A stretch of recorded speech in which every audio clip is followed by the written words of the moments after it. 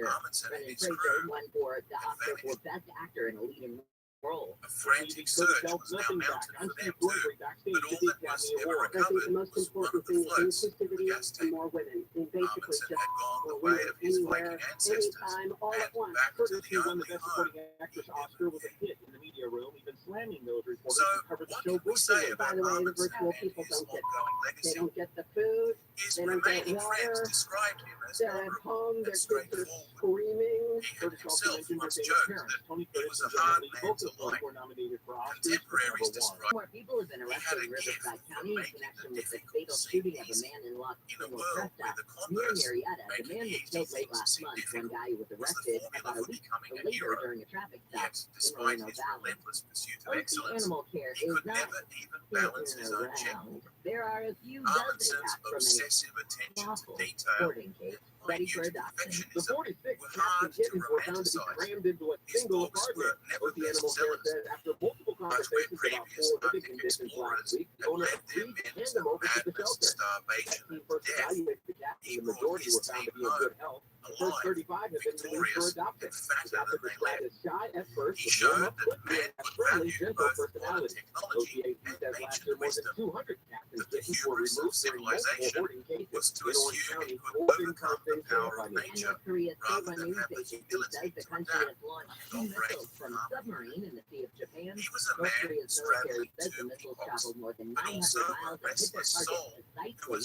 never The launch truly at yesterday peace with happened himself. 3 days after North In the Korea shot final at least analysis, 6 short-range perhaps his missiles life in and the yellow achievements sea. can best So be Cal summed weather up from in the old KFI, adage as Wayne that was talking fortune about, we're going to favours have the prepared more mind. rain coming in next week, and it looks like it Maybe could even happen more later relevant for us today, today, definitely tomorrow that into nature Wednesday. Highs always are has just the going to last be in the word. 60s. This report is Most brought everyone to loves you the by Irish. Sense of humour, Let's get a look at legendary your drive with friendliness, EKFI and in the sky. generosity Back on the is 710. celebrated in Irish-themed pubs and St. Patrick's Day celebrations Yeah. the world over. Shamrocks, leprechauns, and all things green have made their way into the hearts and cultures of many countries. And though the older among us remember the troubles that engulfed Northern Ireland for much of the 20th century, few people know about the broader history of Ireland and its long and tragic relationship with England. The uprisings and repression, the famines and exodus, or the political persecution that condemned activists to rot halfway around the world as convicts in the brutal penal colonies of Australia.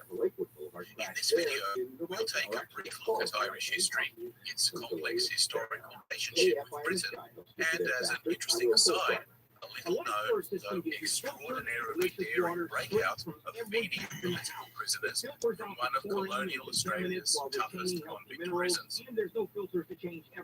Join us as we dive into the history of the Irish problem, Fenian rebels, and the Catalpa rescue.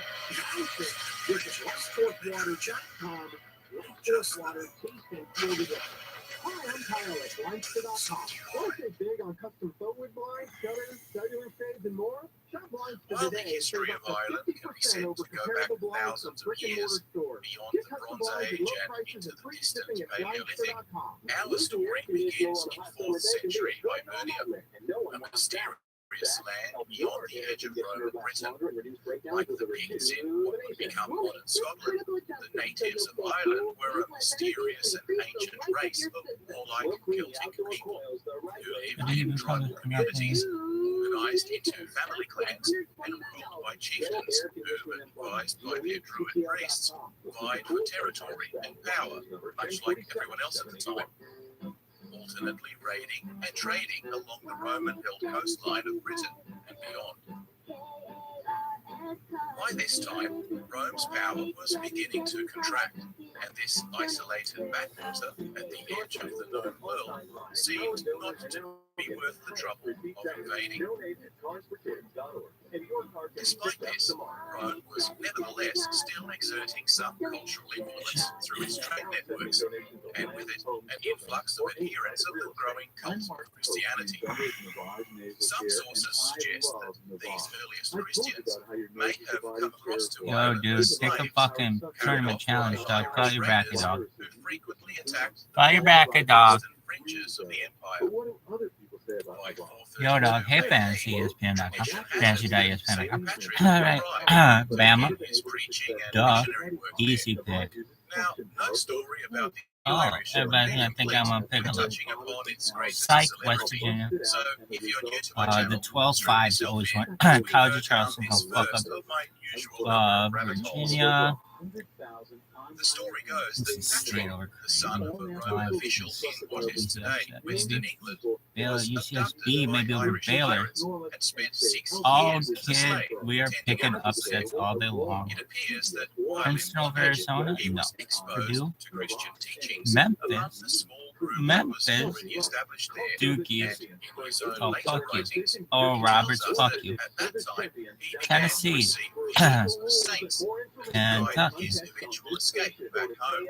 Kansas State or Montana State. Marquette or Vermont. Captors were begging him to return as a Yeah. holy man to Houston or Iowa or Auburn. Fuck Iowa. as he grew Miami to or maturity, Miami's a 5 having seed. himself recently That's why I was been coming here to made see what they would be.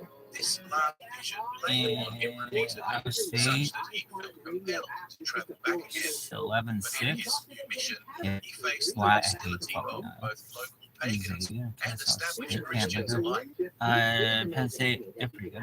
He nevertheless Texas, persisted, Colgate, enduring Kansas, imprisonment, Arkansas, and even a trial by his fellow Illinois. believers, who accused him of Um, impropriety and being, shall we say, Virginia, a ladies' man. Commonwealth, they kind of fuck people up. But despite these setbacks, Snickers. his fame UConn, spread far and wide. ASU, Nevada, fuck Converting you, to faith Steve. and building Gonzaga, churches and Kansas. monasteries around the country under That's his a cool. guidance.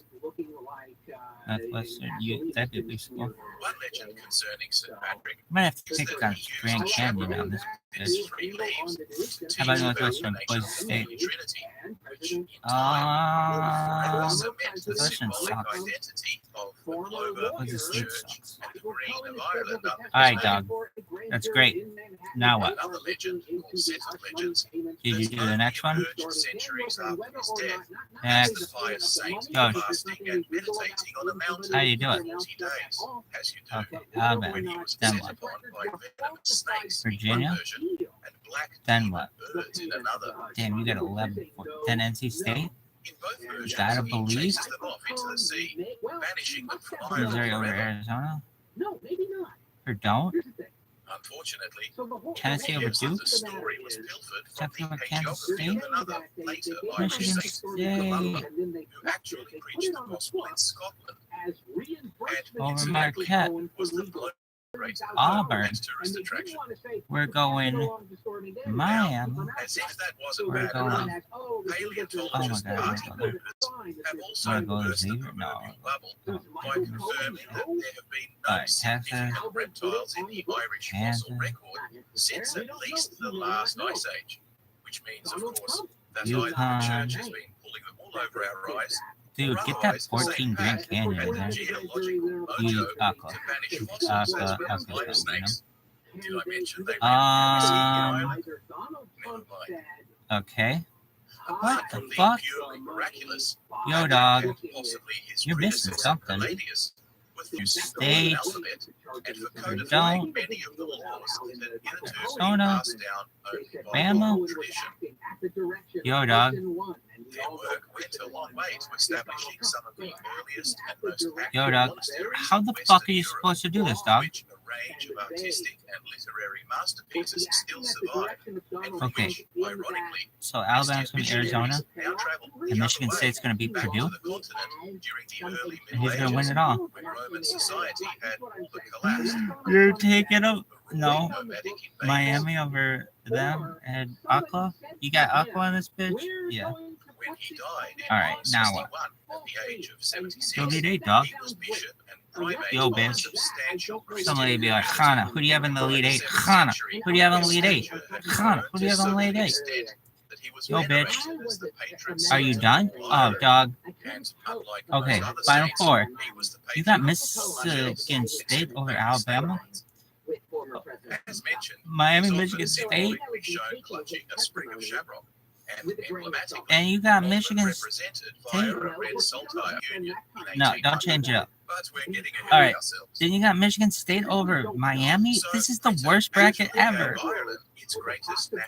A 5-7 is never going to happen, dog. Don't even try. Dude, Miami's the #1 team in the ACC. The ACC's tough as fuck. Are they? They were in fucking. They didn't even win the thing. Yoshi. Championship. Tiebreaker for final score. 69-69. No, 69-7. Oh, dog. Who's going to win? Enter this bitch. Enter this bitch. Submit this bitch. Dude, we gotta sign up for this. Bye-bye. Generations of celebrated heroes within Wow, the various Irish kingdoms eventually expelled the invaders, and though these kings continued to vie for supremacy among themselves, the island nevertheless prospered with expanding trade. Oh, yeah, you spent one. No. The petty squabbles and land grabs that characterized the nobility throughout feudal Europe eventually led to petitions by embattled warlords for aid from new trade partners and friends abroad. Marriage alliances were made. Did you do it? Are you champion? You got a 5-7 championship here. It's never going to happen. I just went with my gut, kids. I just went with my gut. Check mark. Kobe. Save. An empire builder extraordinaire, somewhat concerned that a minnow like Strongbow might have the audacity to declare himself a rival Norman king. So he did the only reasonable thing. Oh, I liked it. WebKit encountered an internal error. Neighbors included, Okay? which he promptly did Yeah, in complete. 1171. Almost finished. Adrian IV, an Michael. Englishman, I might add, who wanted to bring the Irish church under his complete control.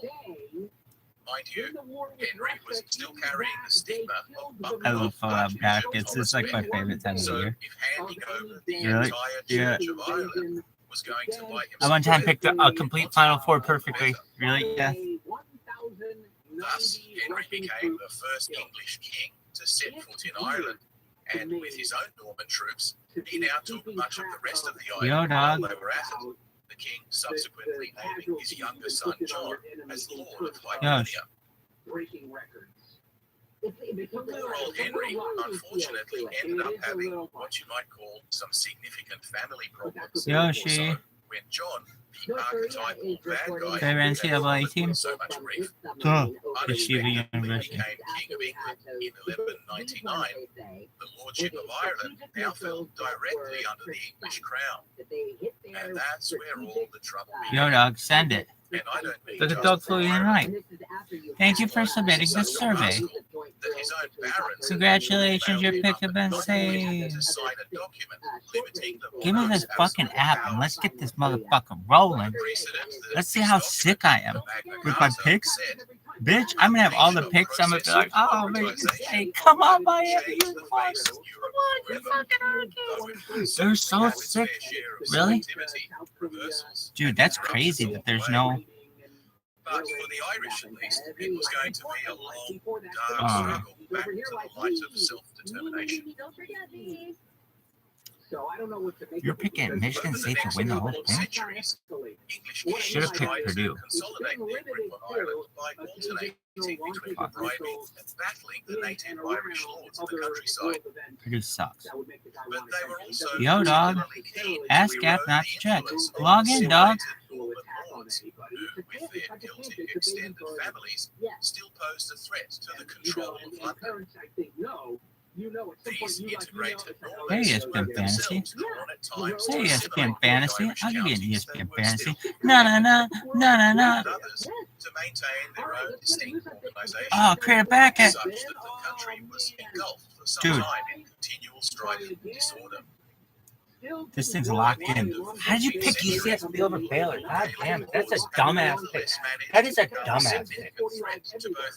It's a 12-5, dog. Especially after the Psych. It's the 14-3. How are you picking UCSB? Don't tell me you picked them twice. If you picked them twice, I'm going to slap you. No, you picked an 11 seed over them. Oh my God. Worst bracket ever. throughout the countryside and escaped the worst of it.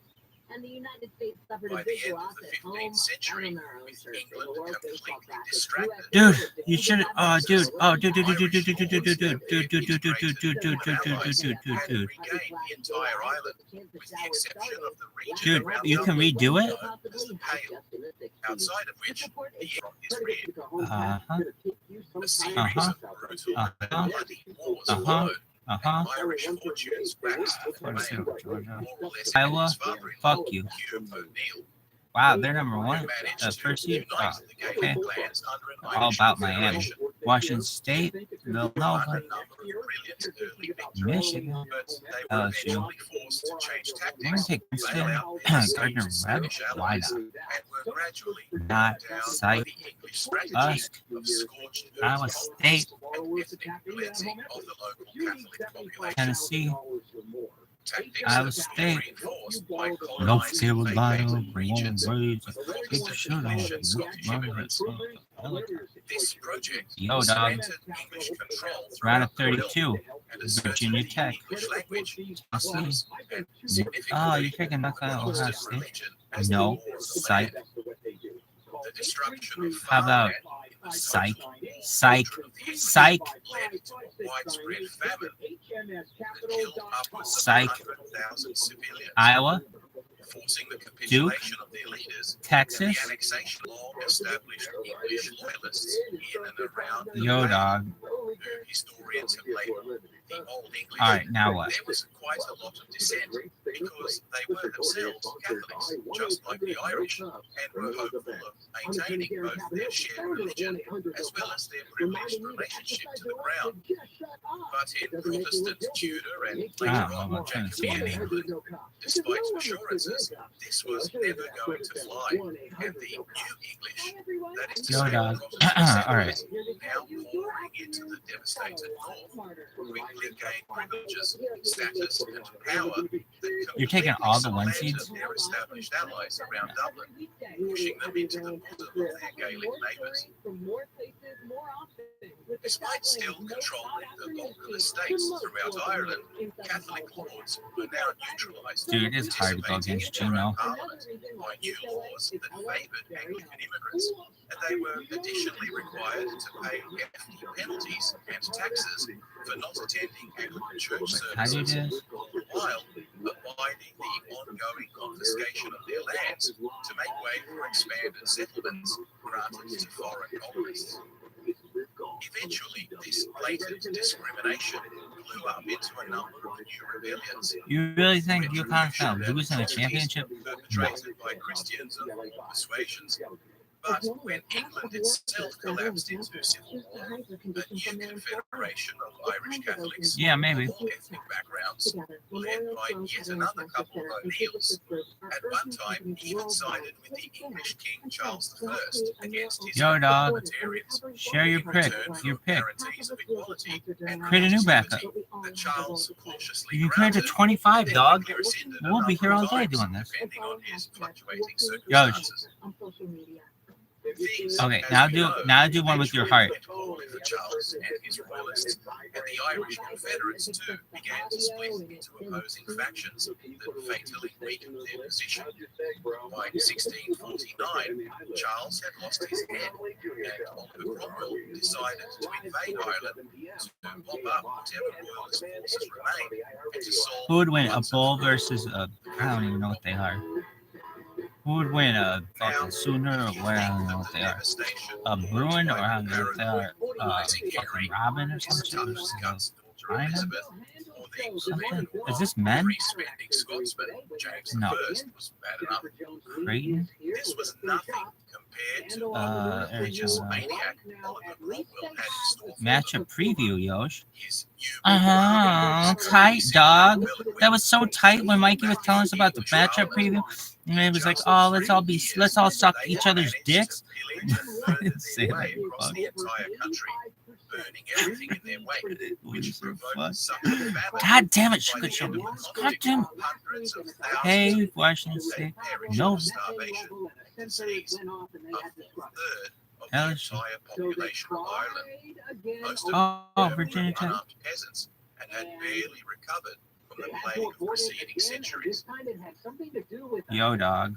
A wave of dispossession laws were now enacted in favour of fresh Anglican settlers who were awarded estates and titles, while the now landless Catholics were reduced to marginal reservations, shipped out as indentured servants to far-flung American colonies, effectively to be used as slave labour. You see, by this time, Yo, dog. there was a general Bull or a cock? Alright, calm down a moment. Alright, Wildcat or Terrapin? That's terrible. Oh, Cardinal or Longhorn? I'll give you Longhorn. Devil or Buffalo? Irish Don't history even give me that Buffalo. will go on to sting its collective How- memory. Their Hey, failure dog. to liberate the homeland, once again the result of disunity and infighting, the pattern that would characterize the Irish story for centuries to come, in which generation after generation Dog.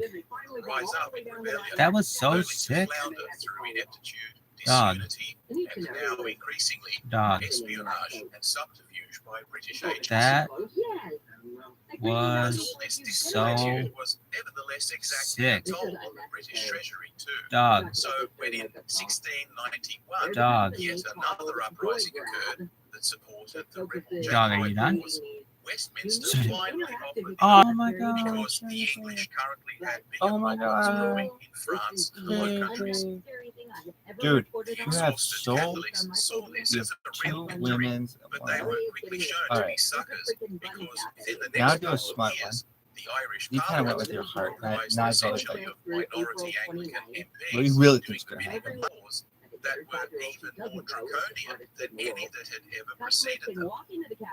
According to Fitzsimons, Catholics were now prohibited from all professions except the medical, which doesn't say much about their faith in doctors. They were barred from public service or official positions.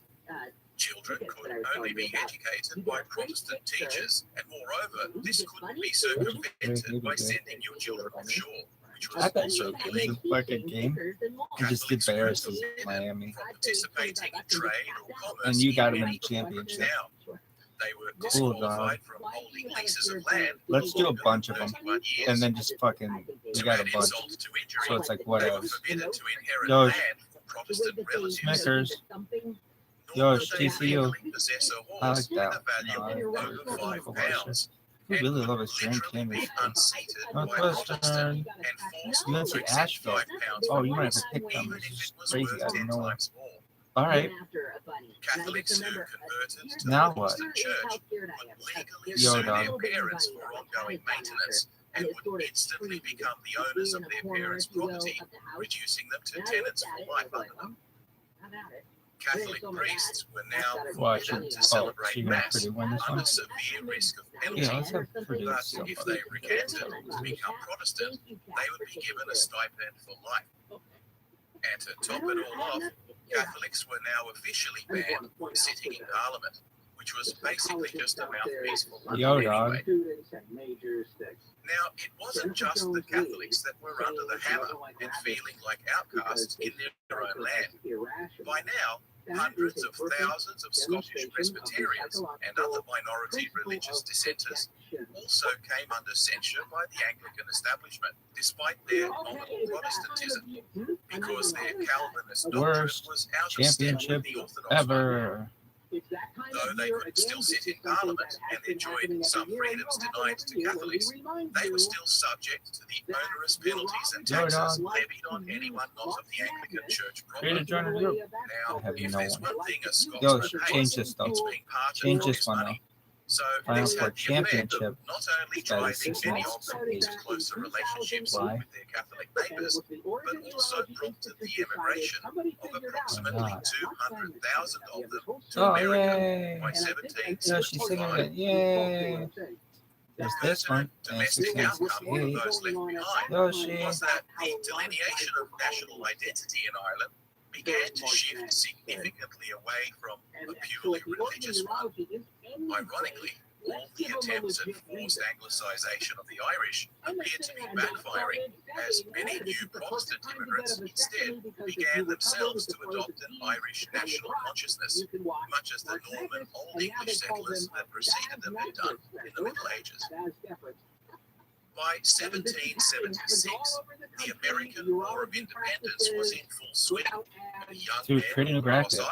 Ireland were inspired by Alright, now what? stories of liberty and Just resistance to randomly do tyranny, it. Dude. filtering in from across the Atlantic. Okay, It so was what? actually Presbyterian Scots-Irish Protestants and Yoshi. even occasional Anglican, such as revolutionary leader Wolfe Tone, who formed a new association in Belfast called the United Irishmen, whose platform was based What? on the American Republic that pushed for reforms on principles of civil, political, and religious liberty The for highest all Irishmen. and By 1789, not only had the United States been victorious in their war of You're liberation, but revolution had that one. also broken out in France. The mood of the United Irishmen now shifted from one of Yay internal for reform Portugal. to outright They're Republican really agitation. good. Alright, create A a number new of graphic. parliamentarians in England Autofill. had already voiced their support for social Okay. change, and a bill had even been passed in both the London and Dublin houses guaranteeing religious tolerance with some access to higher education. But these reforms were largely ignored by the ruling minority, and things were slow to change on the ground. In 1794, Tone, heavily influenced by Georges Danton, Thomas Paine, and others in the French Assembly, declared his goals to subvert the tyranny of our execrable government, to break the connection with England, the never-failing source of our political evils, and to assert the independence of my country, to unite the whole people of Ireland, to abolish the memory of all past dissensions, and to substitute the common name of Irishman in place of the denomination of Protestant, Catholic, and Dissenter. When the NCAA It was likelihood yet of again confusion. dissension within the Irish I'm community pretty sure soon saw splinter groups of regional Catholics and Protestants undermining and openly working against each other. Of course, the British were not sleeping while this was going on, and though they were preoccupied with external events, they were active in helping the movement self-destruct through subterfuge. By 1795, ringleaders within the United Irishmen were being arrested and tried for treason, while others, including Tone, fled to the US or France, hoping for support to instigate a revolution. The French obliged in 1796 with 15,000 troops and plenty of weapons sent across by ship, but storms and rough seas made landing impossible, so the fleet returned to France and the Irish were once again on their own. To make matters worse, in 1798, Napoleon had just sacked Rome, and reports were filtering in on his humiliation of the Pope and the entire Church, which saw Catholic support for the United Irishmen dramatically wither, faced with the prospect of a godless French regime replacing the English, as though it could be any worse. The poor old Irish were going round in circles, and when the rebellion finally exploded, informants had ensured that the British were ready and waiting, arresting many of the organisers within days, such that the rebels were left significantly disorganised and lacking cohesive leadership. Insurrection nevertheless flared up all across the country, with peasants streaming to join the fray, armed only with pikes and farm tools. Crazy, that's one. That's Guerrilla 16. warfare was fought in towns and villages the length and breadth of Ireland.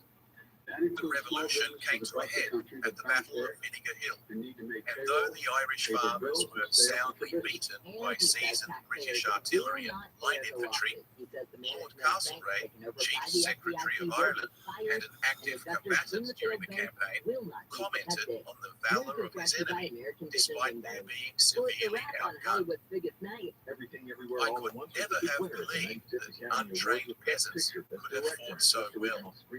The French eventually managed to land a few. The rebellion collapsed by the end of the year. Some English parliamentarians, meanwhile, frustrated by the ongoing turmoil in Ireland and a real concern about a potential French base so close to home, now pushed for an act of union that would place Irish affairs strictly under the control of London. Didn't take long, and in 1800, the Irish Parliament, basically run by a hardline Anglican oligarchy, abolished itself in the Act of Union that formalised the creation of the United Kingdom. Part of the outcome of this union was that laws that affected Ireland were now made directly out of London, where they had limited MPs to represent them. And if you recall, these MPs were not exactly culturally representative of the majority of its constituent population. Fresh Anglo-centric laws now prohibited any trade competition from Ireland that would disadvantage England, who were forced to sell their produce at low fixed rates, so trade and profits basically flowed one way, and the farmers found themselves in perpetual debt, with many being violently evicted and left destitute. Ireland was soon reduced to the equivalent of a colonial resource, fit only for exploitation. Mass starvation, a recurring theme by now, followed soon after, while for those who survived by their wits, prison and transportation for life to far-flung penal colonies was implemented as a method of both eliminating the poor and harnessing a source of quasi-slave labour. Others felt they had no choice but to escape poverty and persecution. They were soon shipped off to foreign lands to fight other oppressed people in battles of colonial expansion. Unsurprisingly, even in places as far away as Sydney, Irish convicts who were for all intents and purposes political prisoners condemned to a life in servitude would occasionally rise up in revolt, such as in the Battle of Castle Hill, while those serving in the army also periodically mutinied, sometimes en masse, as happened in Newfoundland in 1800, or even in the Royal Navy in 1797. By the 1840s, a succession of unusually severe rainy seasons saw the appearance of a fungal blight that caused the rotting of potato crops, the staple food of peasants, all over Ireland. Already living well beneath the poverty line, some estimates have suggested that over 1 million people perished in the resulting famine, causing another 2 million to emigrate to the United States, to Australia, or anywhere else they could escape to.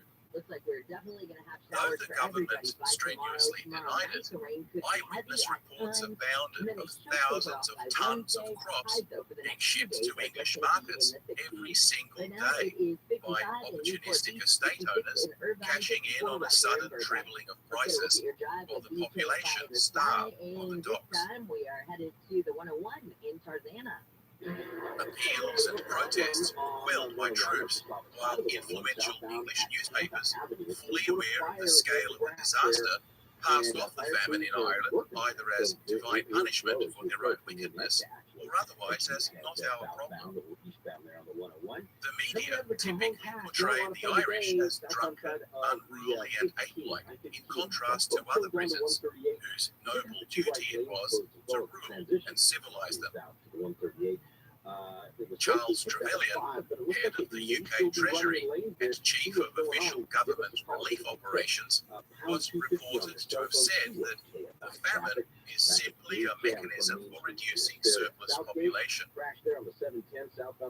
His very public hatred of the Irish made him an astonishing choice to end Westminster's humanitarian program, which he stalled and delayed on a continuing basis. KFI in the sky helps get you there fast. Even more incredible is that he received a knighthood for his trouble. But in Ireland today, he is viewed as a villain, second only to Oliver Cromwell. Unfiltered chlorinated tap water just doesn't cut it. While some debate still persists as to the extent of government and media culpability in the tragedy, most historians squarely view it as an intentionally genocidal British political agenda of ridding themselves of the Irish problem. All this at a time the British were priding themselves on their recent abolition of the Atlantic slave trade and their role as enlightened liberators of an evil Napoleonic Europe. One reason for this peculiar disparity is the suggestion by some historians that the ruling class in Britain at the time was heavily influenced by the writings of Thomas Malthus, a political economist and demographer. Malthus observed that as food production improved, the health and well-being of people also improved. However, he insisted that this well-being was only temporary because the resulting population boom would soon outstrip food production and lead to a famine, which would kill off the population back down to a manageable level. His theory rested on the notion that population growth is exponential, while food production is linear. So, as these lines diverge, the result would be inevitable instability, famine, and societal collapse. Something he viewed as entirely normal, natural, and even divinely ordained as appropriate punishment from God for man's wickedness and overconfidence. This theory led him to condemn any attempts at government intervention during food crises as being not only contrary to God's laws, but also an interference with the natural order of things.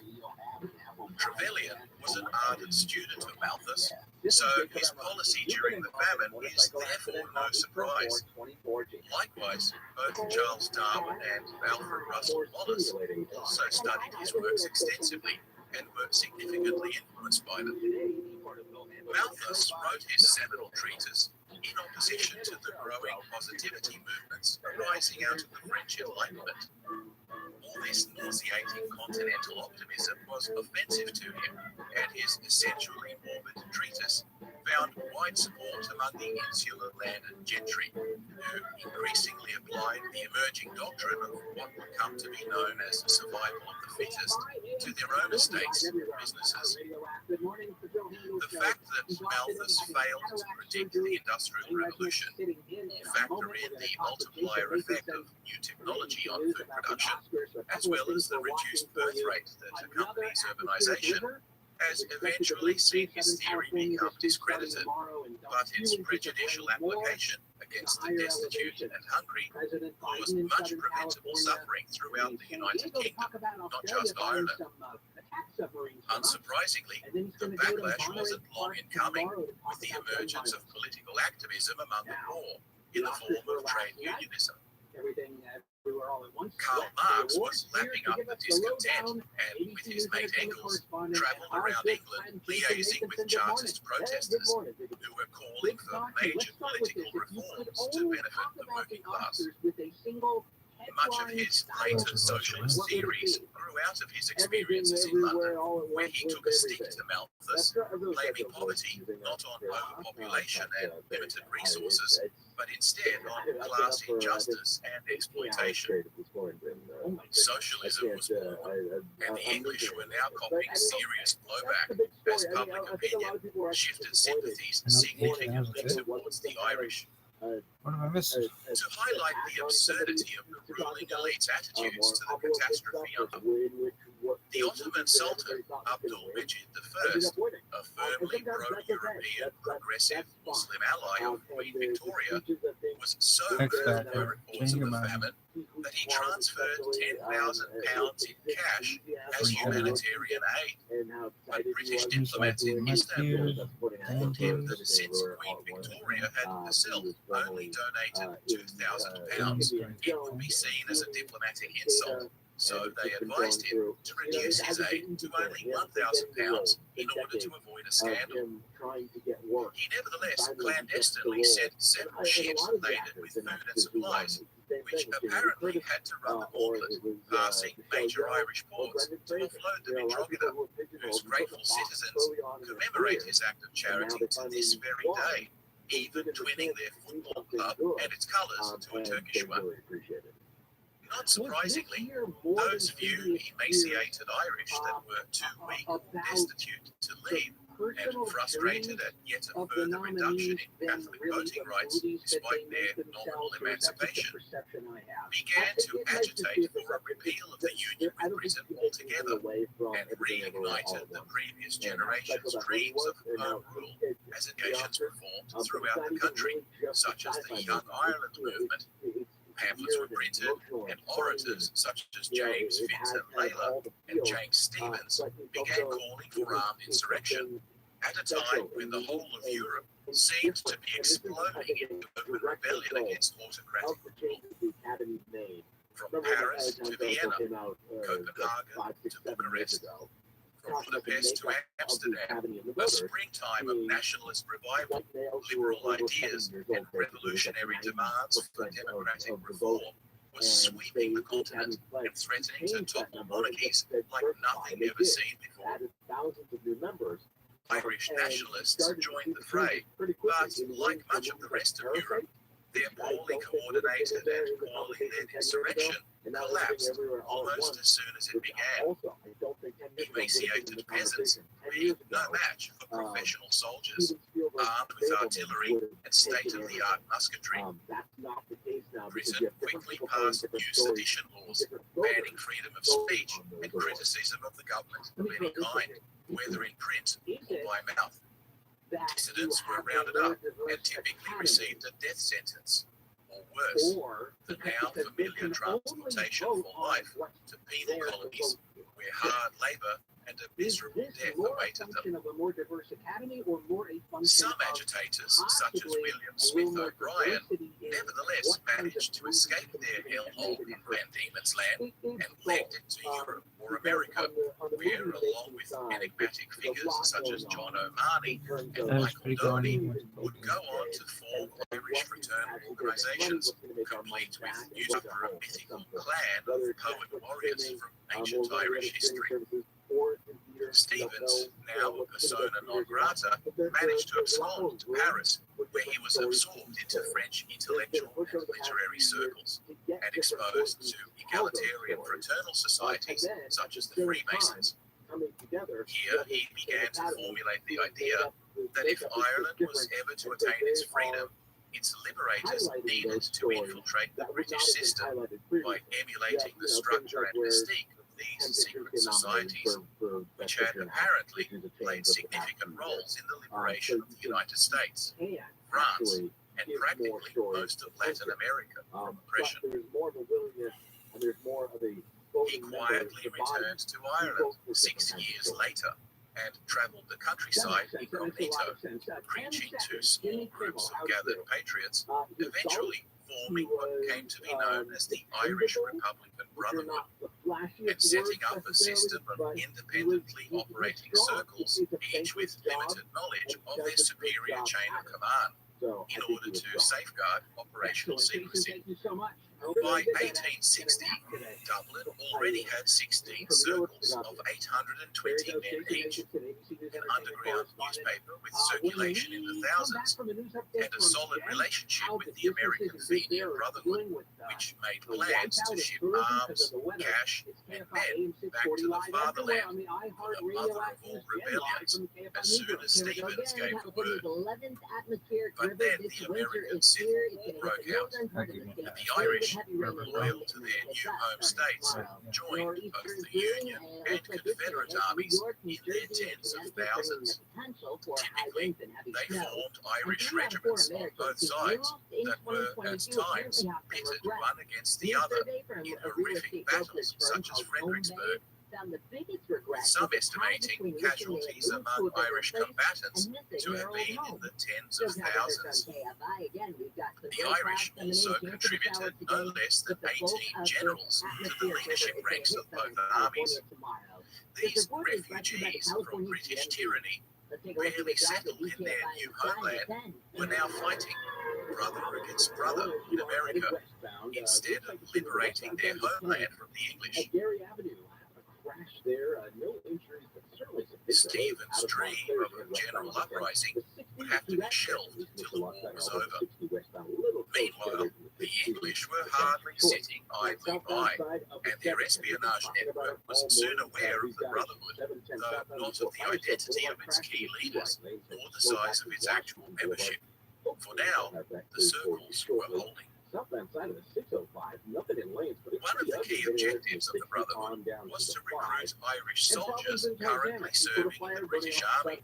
You see, the British colonial expansion into India, Africa, and elsewhere necessitated a steady supply of fresh troops to continue the momentum.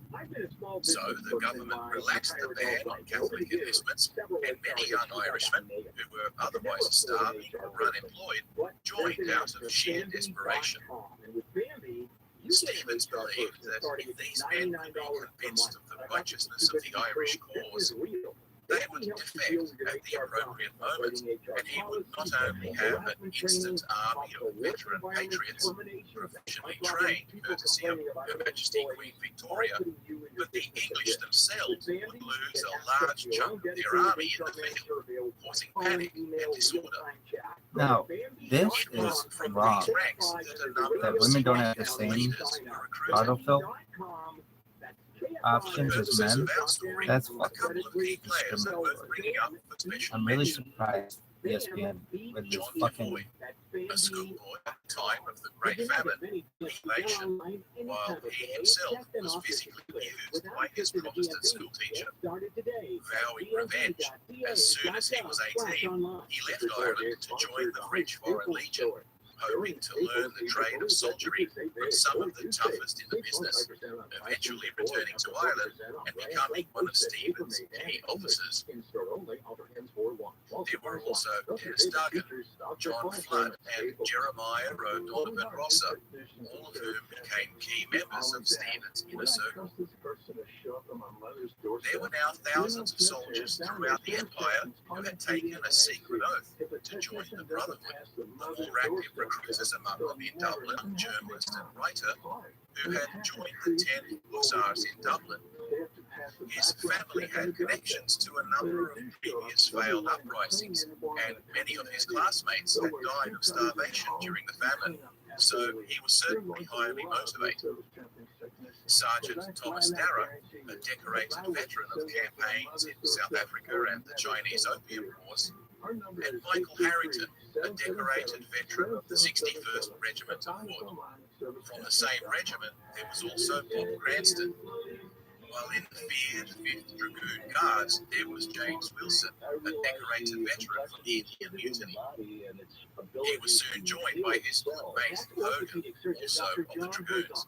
And finally there was Tom Hassett of the 24th Regiment of Foot, said to have personally recruited over 270 members of his own regiment to swear the oath of brotherhood. By 1865, the American Civil War had come to an end, and Stephens tentatively set later that year for what would become known as the Fenian Rising. But then, just as they were getting ready, a key piece of correspondence fell into the hands of the British Special Task Force that was set up to tackle the Brotherhood. And before the Rising could even get off the ground, informants sprung a trap that netted much of the Dublin leadership, including Stephens. Under 24-hour guard, he was nevertheless soon smuggled out of a Dublin prison in a slick and brazen rescue orchestrated by his Lieutenant Devoy, led by prison insider John Breslin. Remember that name, because we'll get back to him later. Stephens' almost ghost-like escape and subsequent exile to France rallied his supporters, and plans were made for a fresh uprising the following year. But by now, the British intelligence machine was in full swing, and the entire army was subjected to a purge, with a series of courts-martial that flushed out the aforementioned soldiers, along with many thousands more. This time, Leroy and many of the remaining leadership were also rounded up, again betrayed by informants. So when the long-awaited rising finally took place in February of 1867, a combination of reduced leadership, foul weather, poor coordination, and failed objectives saw the rapid collapse of the greatly anticipated liberation. Shiploads of American war veterans, armed to the teeth and itching to join in, were quickly rounded up in Irish ports and either imprisoned or expelled to avoid a diplomatic incident. Thousands of civilians embroiled in the fiasco were also hastily sentenced to long years of penal servitude in Australia's colonies, while deserting soldiers were subjected to especially harsh judgment, typically a death sentence for treason. When executions began in earnest, the public outcry became so vocal that the British government feared an even bigger revolt, so most of the convicted soldiers had their sentences commuted to life in prison and were sent to the notoriously horrible jails in Van Diemen's Land, or the new Supermax prison recently built in Western Australia. You might imagine, has killed their business. The small colonial outpost of Fremantle on Australia's extreme west coast was one of Britain's most isolated settlements. The British had long established colonies along the east coast of Australia, or New Holland as it was once known, which were already reasonably well connected and had grown substantially thanks to a large convict labour force and a policy of land grants once they had served their sentences and been released. But the entire west coast of modern Australia was bereft of any kind of European presence, and London was concerned that the French, who had for some time been exploring the vicinity, might decide to plant their own flag and claim the entire west of the continent for themselves. Sacre bleu. So in 1829, the British hastily established Fremantle, ostensibly a military outpost at the mouth of the Swan River, with a shipload of suckers, settlers, who had been sold on the idea that they were coming to the promised land. What they found instead was a shallow sandy bay, pretty enough as these things go, but otherwise situated on a barren open plain with no shelter, poor soil, brackish water supply, few trees of any building value, and no pasture to speak of.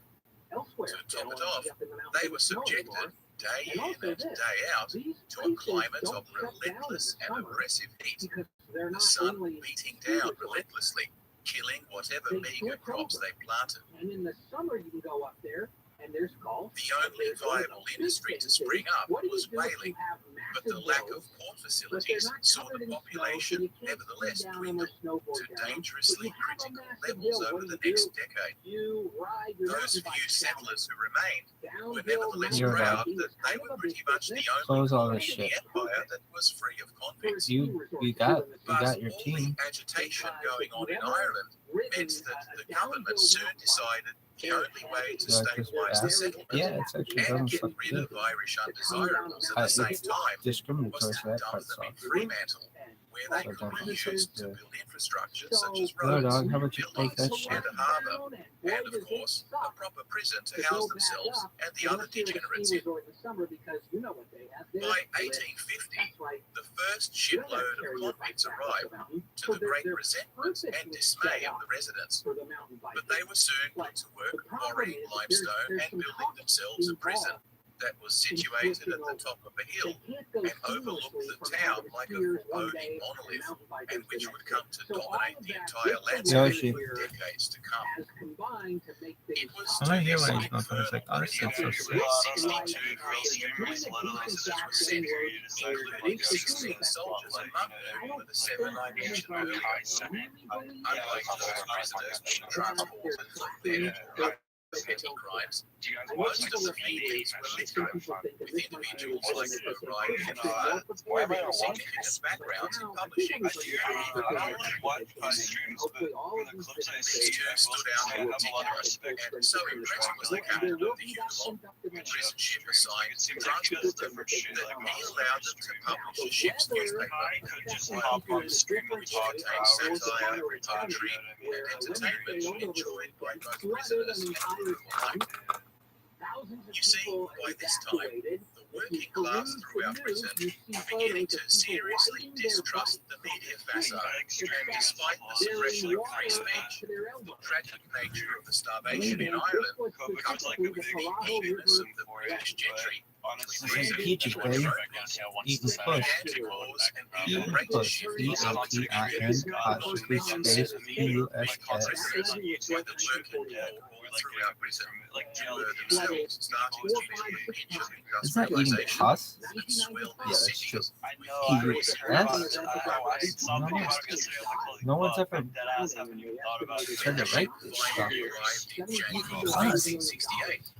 Yeah, like, Three they got a big Wait, they pus? got around Bruce? the Red Sea. COVID, but There then were right afterwards afterwards, about houses thousands of slippery lepers down. and Also, to be weird, jelly was like a trail, and they like split it up. So that's Pirates were found to delay, you know that. and they were to be worked to the bone. I mean, he had his own like highest like with social interaction that should and just a like monotonous daily assignment of building roads in the scenery heat and choking dust, which made many eventually go blind.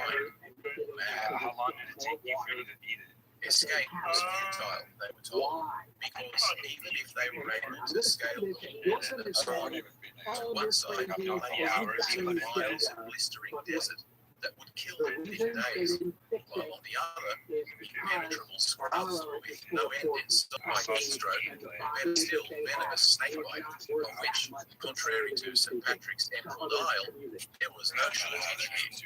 In any case, the prison had employed skilled Aboriginal trackers who could find the proverbial needle in a haystack, and you would soon find yourself back in prison and strapped to the triangle to face that most horrible punishment, the lashing by the cat of nine tails. Surrounding it.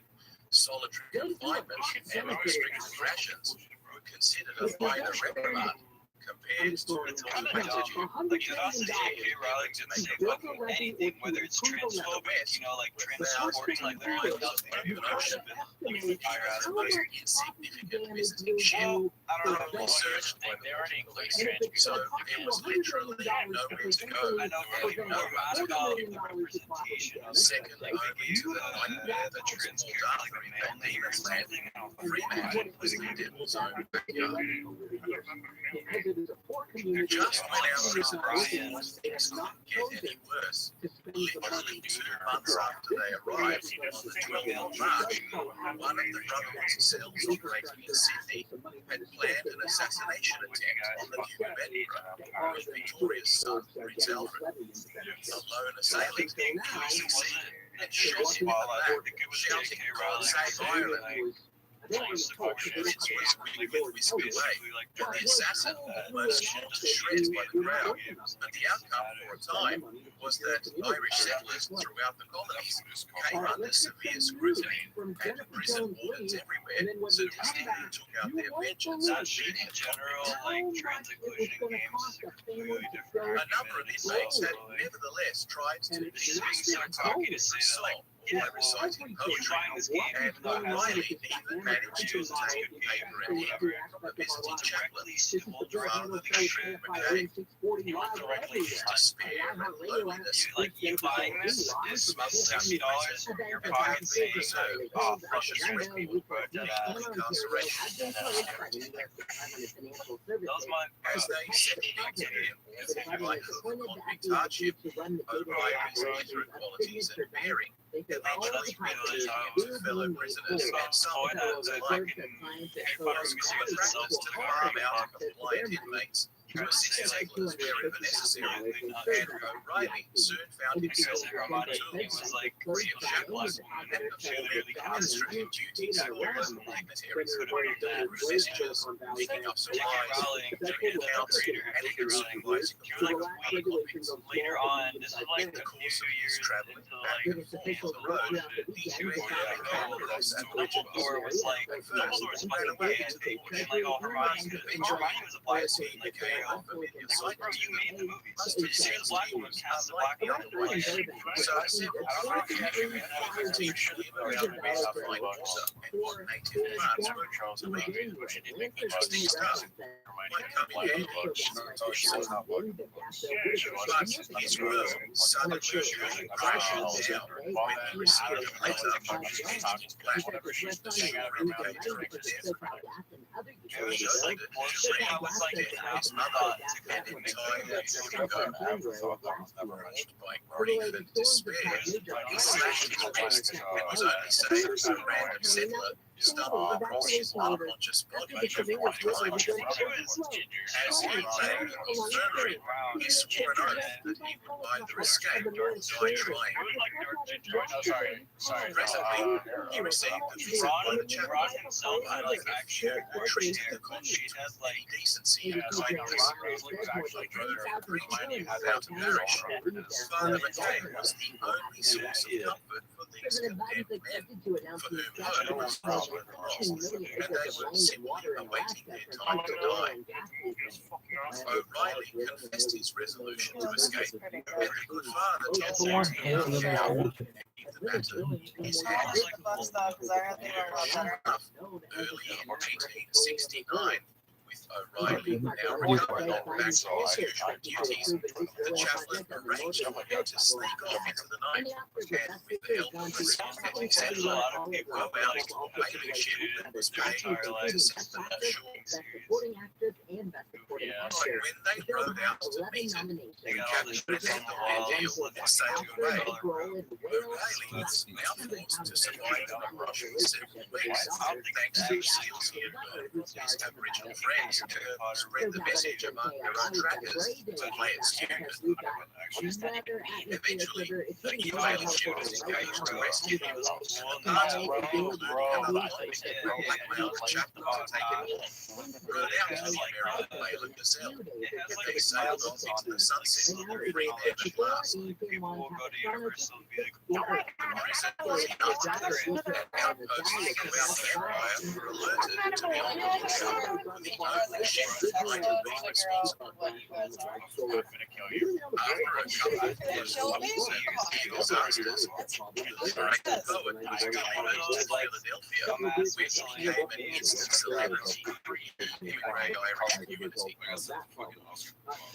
Meanwhile, politicians all over Ireland, supported by a growing number of people throughout the rest of the UK, had called for leniency for political prisoners arrested during the uprising. So, on two separate occasions, one later that year and another in 1871, a widespread pardon was declared, with most civilian females being given particular leave and special parole that allowed them to leave prison only under strict conditions. Most of the Irish in Fremantle and elsewhere soon found themselves on the other side of the gate, but were exiled and unable to return home, so they stayed on as settlers wherever they found themselves. But for those Fenians who had been soldiers and had deserted as cause of Ireland, no clemency would be shown to them. So the last of these Irish Fenians languished in jail, those thieves and murderers still living in time.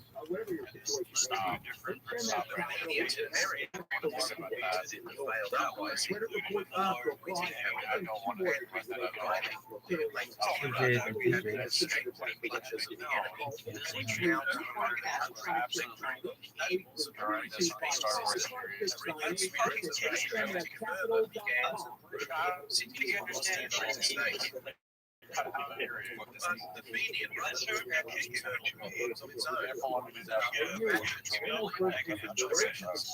Some came up with a wacky plan to create an army of civil militaries and march them together. then train every mentioned like all these videos just about go wrong. But that was just they just didn't President Ulysses S. Grant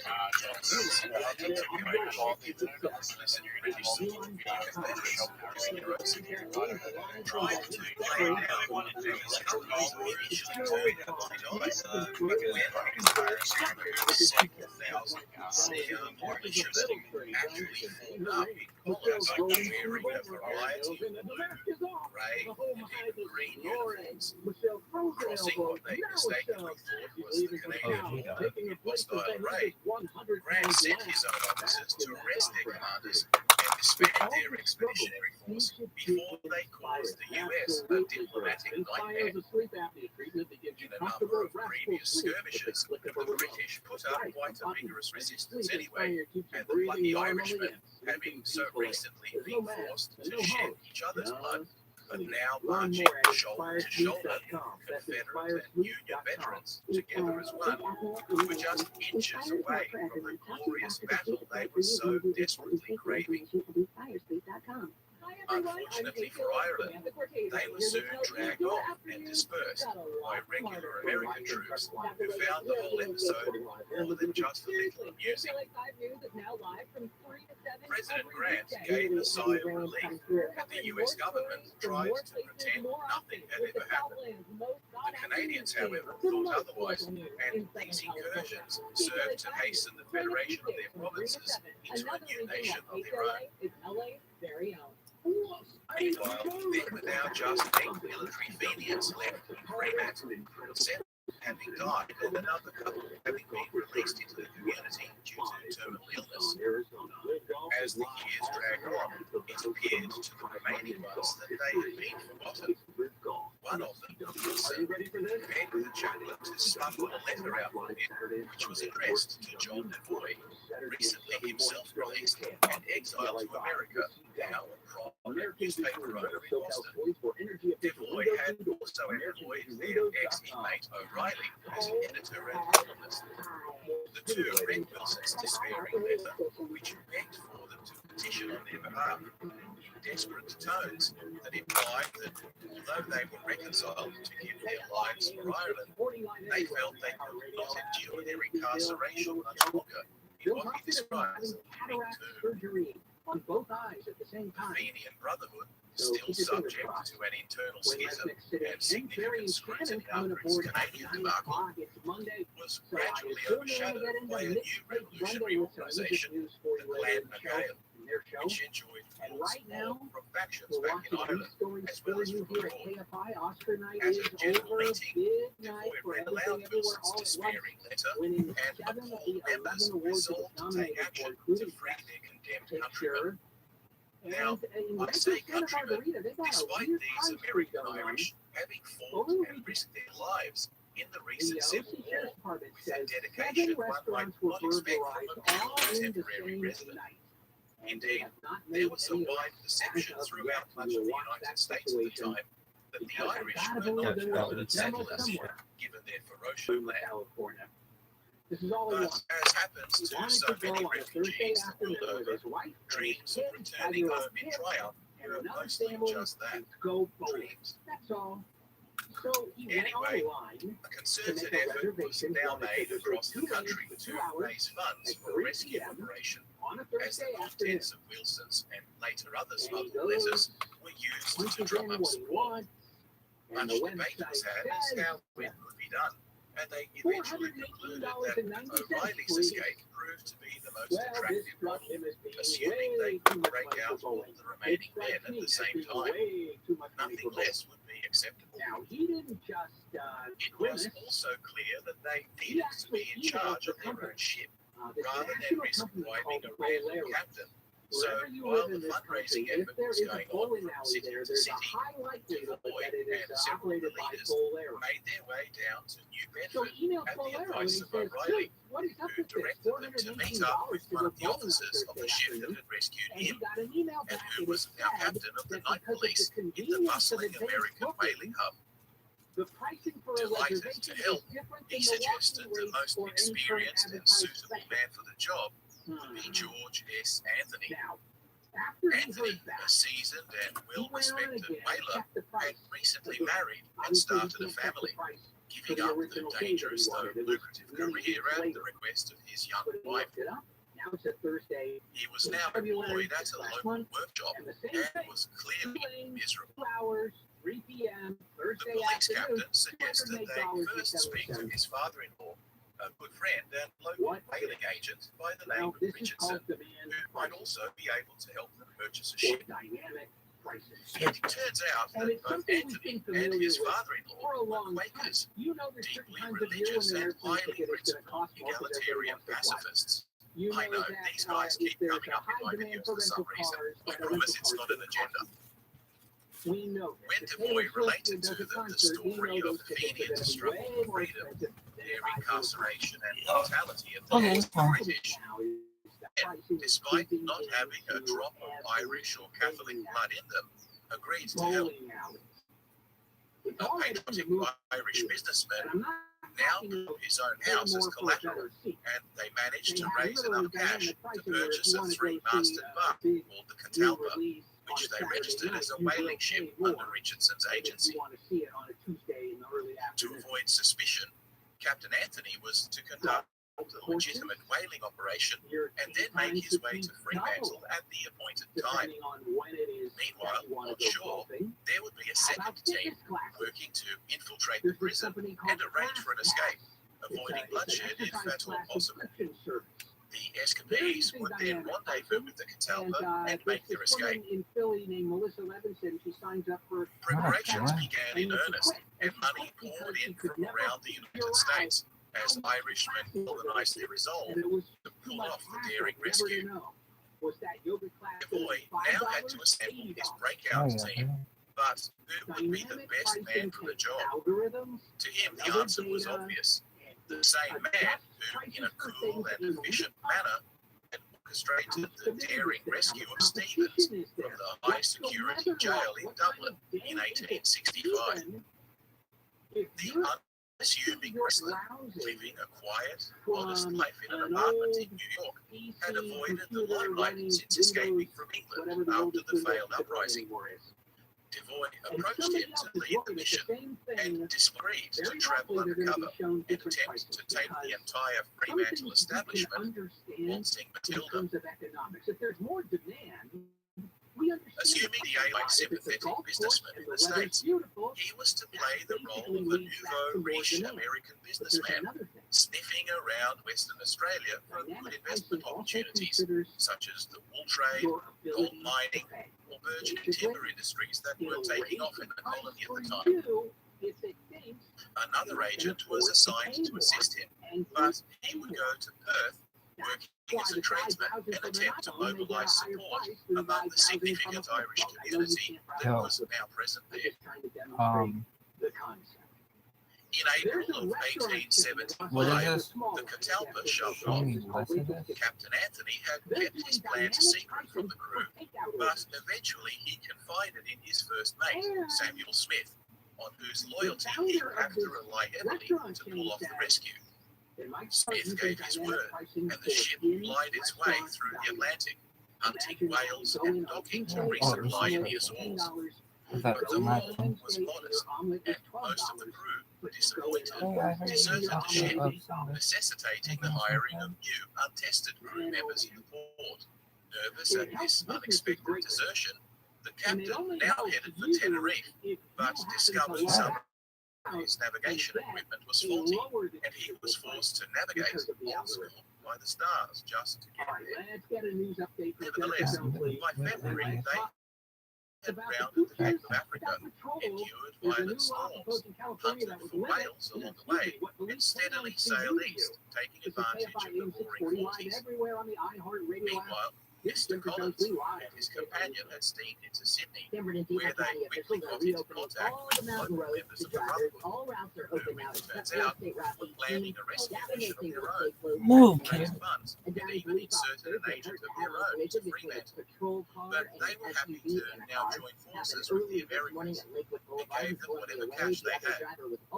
into the hospital. Collins and Co. continued on And to the Baker's Fremantle, lights are back where on. he rented a suite in the They went fanciest back on last hotel night. in It was town, after they and officially put suddenly dark on the let San it be Francisco known that landmark. he was The here to nonprofit do behind business. this place says the lights are glitching out. This quickly Now they flushed just out don't all turn of the off. local There's dignitaries not weather from eager for KFI. foreign We've got a investment, great day and ahead they for were flight soon changes, schmoozing showers, him at highs in the soirees, 60s. such that This he found report is himself brought to you by wined and dined JSX even at the Airlines. governor's From the Southern mansion. California The Toyota police Dealer chief's Traffic Center, let's headquarters, go and places even like the got a 60s. full in-depth private tour of the prison by none other than the commandant himself. Fremantle high society was falling over itself to win him over, never suspecting that the rich American was actually here to facilitate a prison breakout.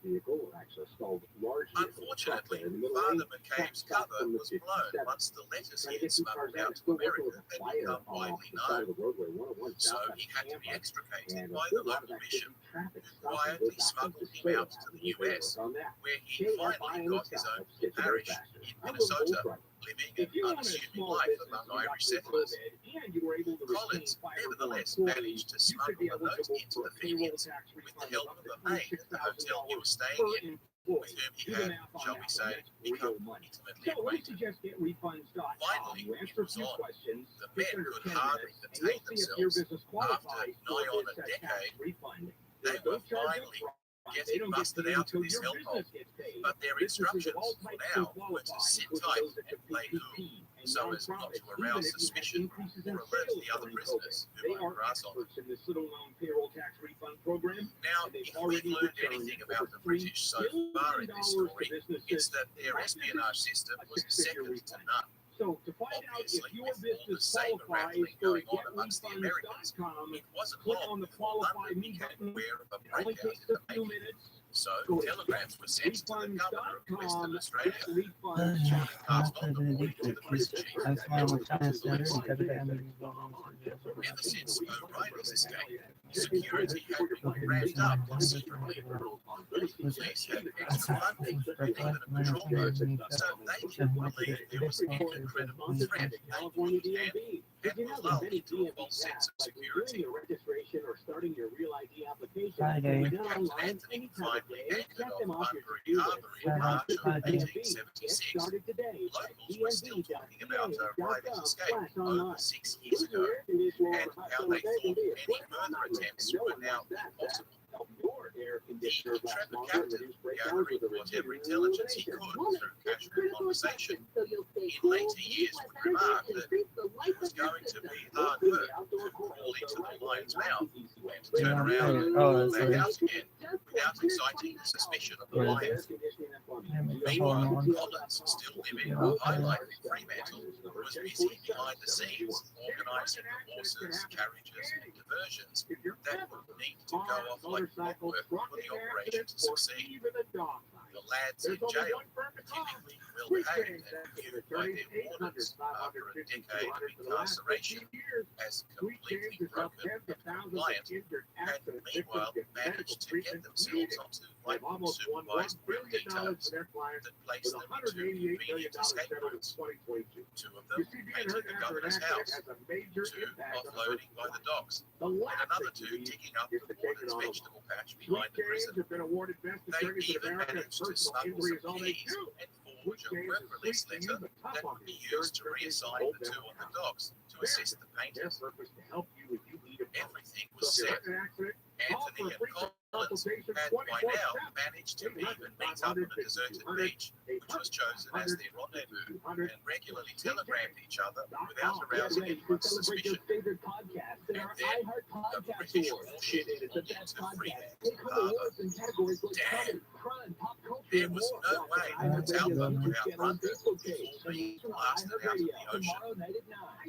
They would have to delay the jail date till after she passed.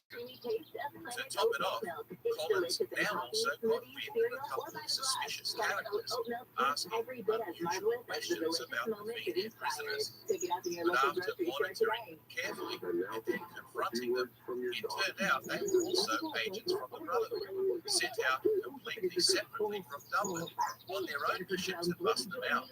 They, like the Australians, also threw in their lot to Rollins and got busy organising safe houses and studying the telegraph network, which was 27 escape.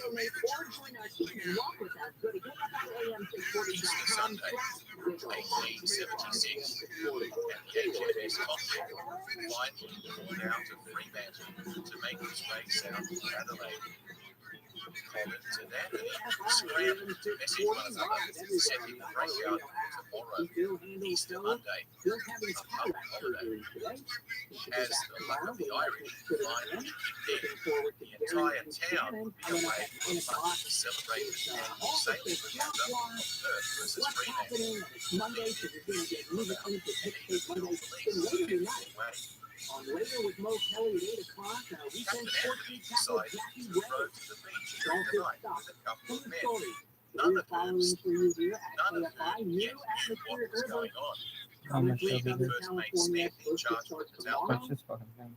The heaviest rain Collins gave the word. overnight Tuesday into Telegraph Wednesday wires were should cut, clear out. and the convicts If melted you're in away the from valley, their work coastal details, areas, 1 to with 2 few inches eyes of rain. available to question Mountainous their foothill movements. communities, 3 to 6 Horse-drawn inches of traps rain. picked them up. All by itself, that Muskets wouldn't and pistols necessarily were be too distributed much to of the a problem, patriots, but and they you were know, soon we're kind of away, all full up riding here full with speed the rainwater, south thank you to the very beach much. rendezvous. And Treasury Secretary Janet Yellen By the says time anyone there will noticed be the no men were missing, bailout for they were Silicon Valley already Bank. close to their objective.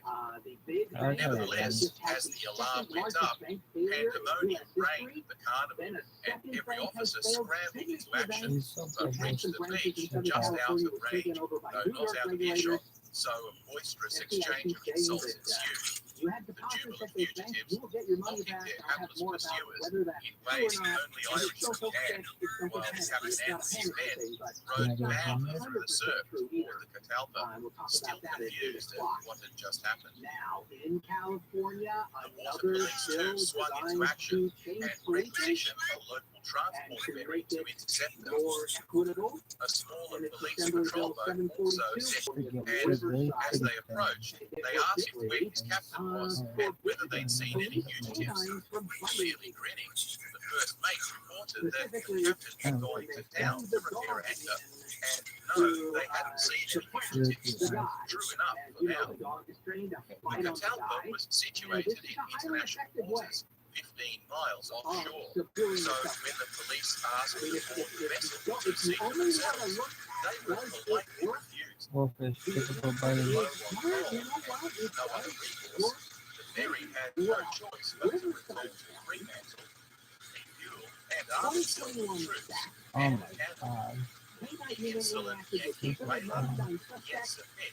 693 of them gave up that, according to their Captain Anthony's men had to row So all it night long. certainly worked, Reefs and fly and the it surf, worked but because, by the morning, for they reasons could that we may clearly never see fully the Catalpa understand, in the distance. people are more Exhausted, afraid they kept of rowing a desperately, big and Smith in dog turn barking and eventually biting spotted them. than they are But there was human little that police the Catalpa officers could do with without entering British pistols and waters tasers and and putting guns. themselves at risk of seizure. That's just the way it is. By I think it's morning, because a the cop, ferry was on its way that's again. a cop The pointing police a boat gun at you is also one close thing. to hand. I would Rowing furiously, the immediately. exhausted crew Yeah, finally cop came pointed a gun. alongside and were pulled It aboard would be the just scariest as thing the that's police ever boat happened. came by.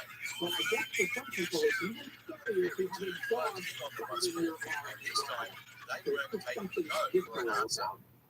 And that's why demanding it's so to effective. board the vessel. And No, that's it's a why police Captain officer. to surrender the It fugitives. says They not fired required a shot across justification. the bow with their 12-pounder. No Soldiers other lined up criminal on credit, deck, not ready that to was fire fucking upon him. or right now actions are unmatched. Captain I Anthony just didn't want hoisted to the come stars and and stripes, gotcha. warning I said, that no, if they dared to board or shoot upon his we vessel, have fluid with it cash would here. constitute a declaration of war upon that All flag. bank holidays open. with a high The degree Irishman, of though success. emaciated and exhausted, clenched their muskets, ready to fight to the death I'm sure rather that you than can see this surrender. coming around the curve. But the captain held his nerve, Police and dogs though the ferry tried have a to shepherd history them into British and are waters, associated he in the minds outmaneuvered of them, many and soon people they were away, as being free part at last of on the high seas. racist crowd control measures used to go after protesters, particularly historically civil rights protesters, The Fenians were and met also by that tens data of shows thousands of that cheering This is people by the police who came authority. out to greet on them and the heroic people of captain color who rescued them.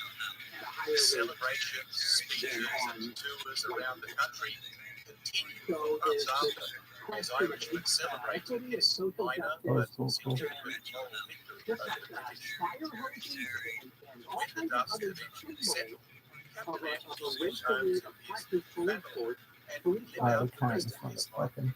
and so Quiet, the idea would be, and I'll do my best to explain it Collins, fairly or should we say for the Breslin, people also that got are one to seek the pursuing limelight, that worked as a boy if at his you newspaper, can and get went on to out help design the symbols first attack of submarine historically racist and oppressive someday like police his own countrymen actions, to that seek it British can warships. increase public confidence, The 6 in the immediate police, escapades particularly also amongst people of went color who on are to most live affected by quiet those things. lives in their And new so country of it refuge, would be, being helped if I along by was the support paid, of their welcoming if or brethren, not, if I was while the paid rest of the to undercover endorse rescue this team in idea, Fremantle I guess I fell would to the say blame it's without better incident, in the as big Fremantle picture for itself police agencies descended into a to stop frenzy of having police dogs inquiries and fighting people. recriminations. The jail This is itself something would that continue is to house hardened criminals debatable. well into the It is next century, definitely not Yeah, great, retaining pretty its good anyway. reputation for and may brutality or may not and being be the the last best prison in reason Australia to make to a change administer in police. executions till the But practice it's ended certainly in on the table. 1984. Now, the other The prison reason was is eventually something that, decommissioned, number one, and today happens, it although it operates doesn't as a happen very tourist often. attraction But and number haunting two, reminder that of I don't think Australia's brutal anybody would convict disagree heritage. is a problem, and that is that once in Several a while other the police dog incredible bites and the wrong daring person. escapes also occurred in the prison some years later, It happens. but that's a story for There was another a time. case some years ago where Back it's up home in in Sacramento, Ireland, and they're chasing a guy. there was a He still goes into some family's backyard, totally relation irresponsible. at the They rescue. go to their It backyard and pick up on a Revolutionary tree, organizations hiding in the responsible tree. continued their frustration And they of let not the dog. making any real progress. Whatever, they So, let the dog. Donovan Rossa in And the police US dogs use began the to promote one a thing you terrorist can't campaign train the to police bring dog the war to is England to know by the difference between the infrastructure, bad guy police, and and somebody military who's targets protecting the throughout supply London, chain. which went So on what throughout the happened is, 1880s. the dog ran This into the only had the backyard and effect bit the of first person eroding that the he saw. support of And it ordinary wasn't the Britons, guy in the tree. who were, It was at the some guy time, who did not need to be probably bitten by more a police dog. sympathetic than they had And there ever was a been ton of on the cry question after of the this, but Irish. people were actually It saying, also hey, yeah, drove limit when many you Protestants release police that dogs. historically been And at the at centre that of much of the point in previous time, the revolutionary Sacramento Police activity. Department said, But they well, you're going to compromise officers' safety once again Yoshi, began because to give a pull where's the warning. into a We're Yoshi? going cemetery to release a rather police than dog action on private one. property. Because that's all Yoshi. they wanted As is, a new if you're century going to send a dog into somebody's backyard or house, There's the heavy shirt. Look at that. That was a nice little pick. That was some Bobby Newcomb, Tommy Frazier action, dog. That was fucking vintage Nebraska option football, kid. That was Eric Kraus for the Heisman. That was sick. Eric Kraus, Eric Kraus. Risky they move wanted help looking for somebody. They didn't suspect anybody in the house of already anything. fragile public And one opinion throughout person the UK. said, yeah, you can bring the dog But into the when the backyard to British the sent garage. in thousands of And while troops they to were crush doing the that, rebellion, apparently one word of the soon cops got let their out that dog their just go into the indiscriminate house. shelling There were some guys in the of house sitting at a civilians, computer who doing for the nothing. most part were And the dog completely did it. surprised Nice, by Doc. the uprising and, ironically, Uh-huh. were hostile to their own rebels. Thing, I guess that would But the support flurry Bill, of executions Third round followed, pick. You cannot use your coupled canines. with the Heisman imposition Trophy of winner, martial law, third round pick. Oh my helped god. to diminish just how vulnerable they were to decisions made in London. And So there was a very public those backlash who against were the government dynamic in the fucking British launch space. shot. Really? I'm one of the most dynamic, athletic motherfuckers you've ever seen. I'm like Bobby Newcomb and Tommy Frazier. I'm like their fucking love child who was born unto them in Lincoln, Nebraska, circa mid-1930s. It's like if my parents were Mike and Shirley, and they were Bobby and Tommy, and I wasn't born in the mid-80s in the Midwest, I was born in the mid-90s in the Midwest. Let me listen. Irish Republic. They quickly formed the backbone of an Yoshi. Irish Republican army. Yoshi, look how sick this move was. Which proceeded to attack Yoshi. British outposts and personnel throughout Ireland. Yoshi. The British were themselves No, no. involved after the Here, insurgents. Yoshi, I'll play this one. So they Yoshi. Signature Bank location in Beverly Hills, where he says regulators have taken over. With more than $110 billion in assets, Signature Bank's collapse It's also a story about a clash of philosophies. The bank the has dawn of locations a in new the LA era, area and at least a one young in Orange nation, County. and a once mighty one, Signature Bank both follows in the their own recent way, failure of California-based experiencing an Silicon identity Valley Bank, crisis. which collapsed because customers In fearful of the 1912, rushed a to young withdraw their money. Norwegian Officials explorer say called gold-based Roald customers won't Amundsen be able to access reached their the money, South Geographic Pole in a slick, $250,000 insured by the clinical, FDIC. sportsmanlike Before he left in operation, Beverly Hills, having Blake recently Foley also on the been the first man to sail through the fabled Northwest Passage on the other side of the globe. He would push on with his polar ambitions, pioneering technology and protocols that saw him become the first explorer to reach both the North and South Poles, the first to fly a plane beyond the Arctic Circle, and even the first to fly an airship over the North Pole. In recent decades, a more sober reflection on what we now call the heroic age of polar exploration has begun to restore Amundsen, overshadowed by the likes of Scott and Shackleton, to his preeminent position as the greatest of all polar explorers. He was a man ahead of his time, yet was wise enough to apply the skills of the ancient ways in attaining his Arctic goals. Join us as we dive into the life and times of Roald Amundsen, quiet conqueror of the Earth's polar regions.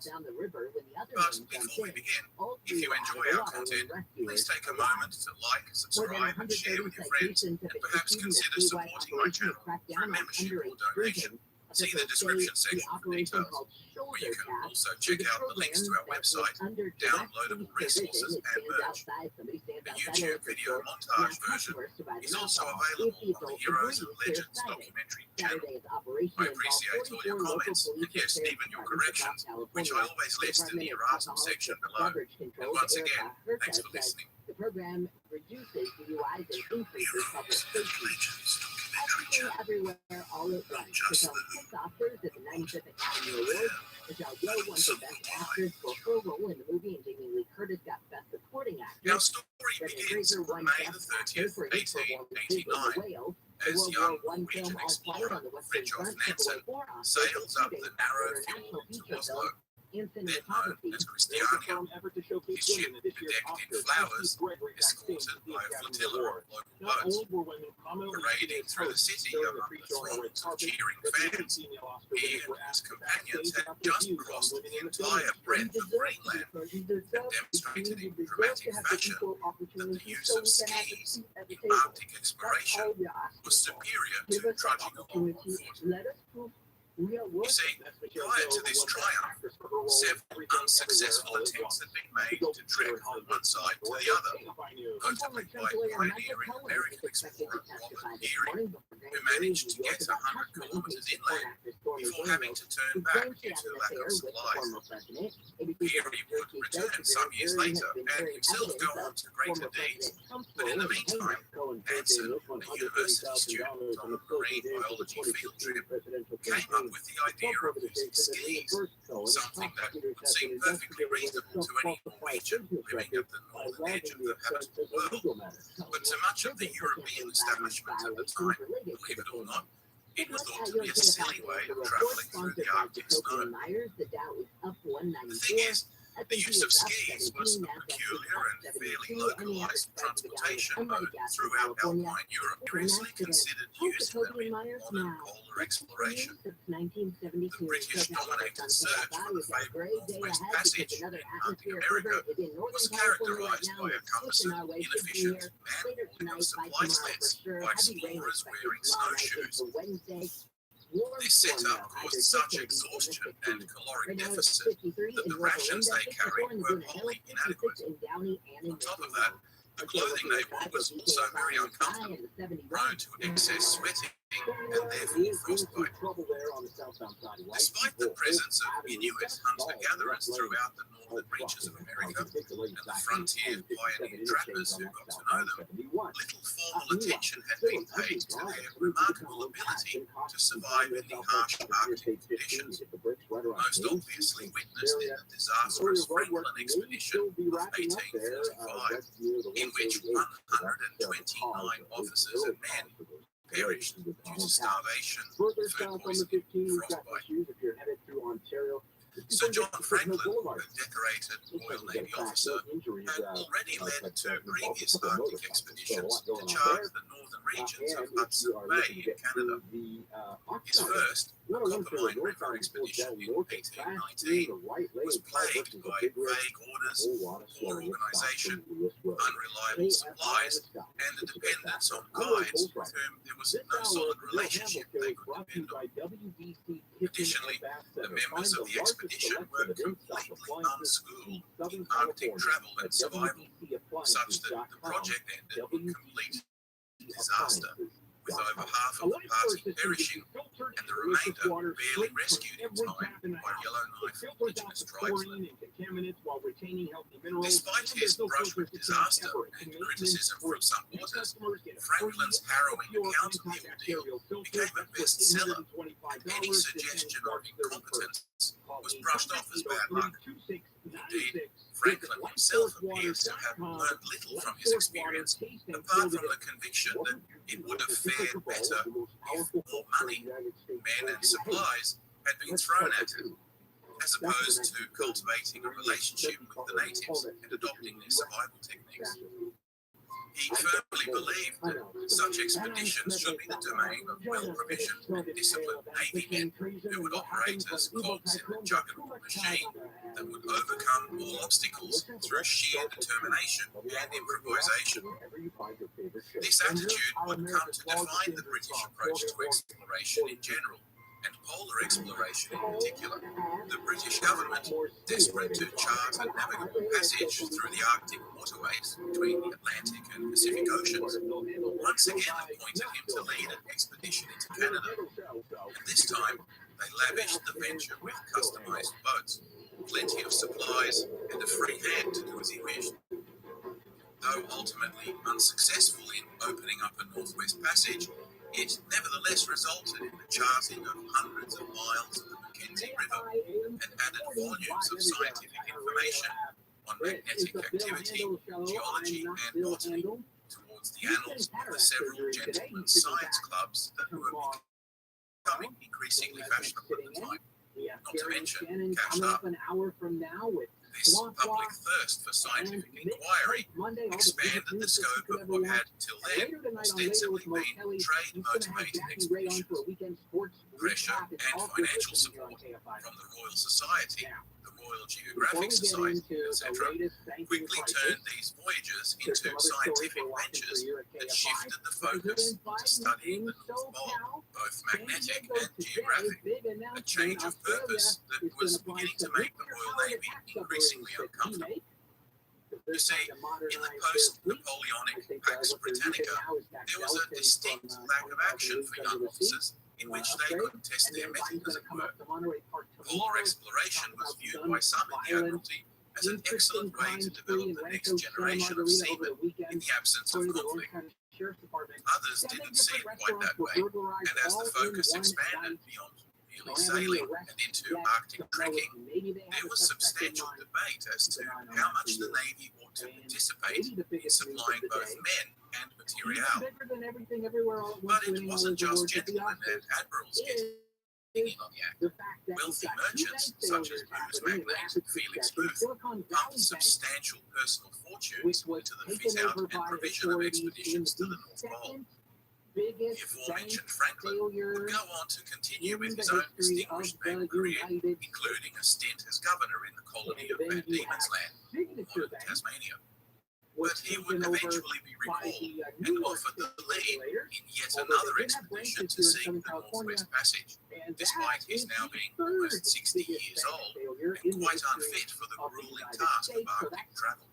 The reason for his obviously inappropriate commission was that foreigners were now engaging in significant polar exploration, and the politicians back home in London were anxious that those last few hundred square kilometres of uncharted waterways and the honour of being the first through the fabled passage should naturally belong to the British, who had poured both blood and treasure into slogging their way across most of it already.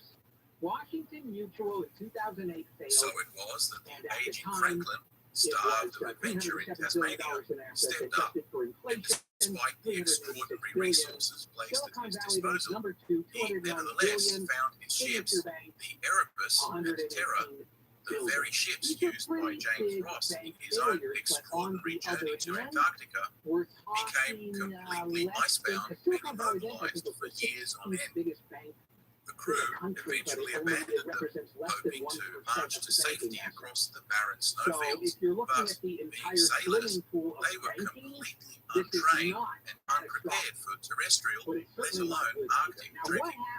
The tragic series of events that subsequently unfolded have been immortalized in both song and canvas, yet the real tragedy was that these desperate men had encountered Inuit hunters on a number of occasions, seemingly without any ability, or, as has been suggested, desire to negotiate their guidance back to civilization.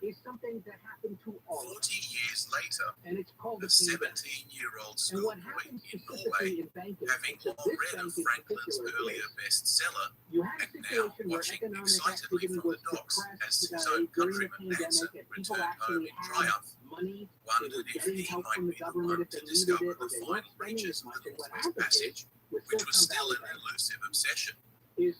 People put a lot of money. Now, Roald Amundsen, the youngest of four brothers, was born in the shipping hub of Salzburg in modern Norway. I say modern Norway because at the time, it was the junior partner in a personal union with Sweden. During much of the preceding centuries, Sweden, Denmark, and Norway, along with Norwegian territories such as Greenland, Iceland, the Faroe Islands, and Orkney, were part of a triune kingdom. That is to say, they each retained a degree of national sovereignty, but were ruled by a single monarch. As happens so often in love triangles, jealousy and possessiveness led not only to a nasty breakup, but also claims over each other's assets. Very much the junior partner, Norway was at one time swallowed up by Sweden, then later by Denmark, then Sweden again. Anyway, one of the effects of the Napoleonic breakup of old continental powers was a surge in national consciousness among many European peoples who had long been subject to the dominion of great powers, and hence the suppression of their own ethnic identities. The Norwegians were no exception, and many felt that independence was just a matter of time. During the preceding centuries, they had developed quite an experienced merchant navy, as well as a thriving timber and fishing industry, while their liberal internal politics gave individuals much more freedom of travel and opportunity than other monarchies of the period.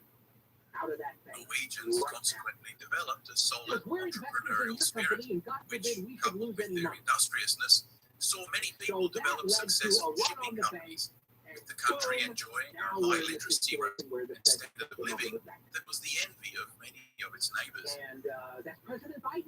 Roald Amundsen was born into such a family of aspiring ship owners. His father and uncles were already well respected captains and owners of a number of vessels, with his three older brothers also going into the family business. They were one of those families that just seemed to get on. Everybody pulled together, and there was little internal feuding or toxic sibling rivalry. But Roald's mother wasn't one of those tough mariners' wives. She was from a more genteel interior family, and she had aspirations that at least one of her boys would become a doctor. After years of living a hard life, she finally convinced her husband to get off the tools and run the company affairs from the capital, today's Oslo. She also hustled for young Roald to stay in school, and despite his dream of going to sea like his brothers, he submitted to her wishes and remained a student. Now, don't get me wrong, being a sea captain was highly respected in Norway, but to have a son who was a doctor or lawyer was just one extra tick on the list for aspiring families. So every mother dreamed of at least one in the family. We can just imagine poor teenage Roald watching his hero sailing into the harbour while he was stuck in a classroom.